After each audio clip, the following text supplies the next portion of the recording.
এটা কথা জানানে, আমি যাক প্ৰথমবাৰৰ বাবে ভাল পাওঁ তাক প্ৰায়ভাগ প্ৰেমিক প্ৰেমিকাই হেৰাই পেলায়। সেইটো ভুলতে হওক বা আন কোনো কাৰণত।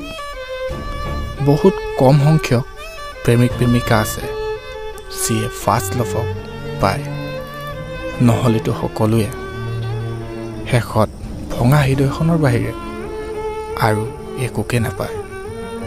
B careful.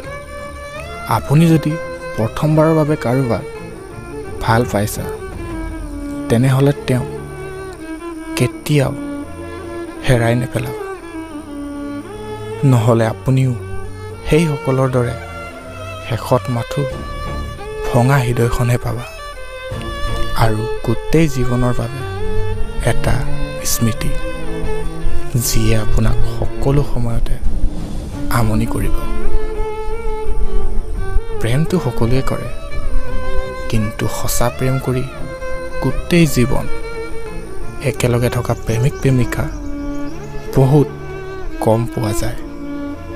গতিকে ফাৰ্ষ্ট লাভক কেতিয়াও হেৰাই নেপেলাব।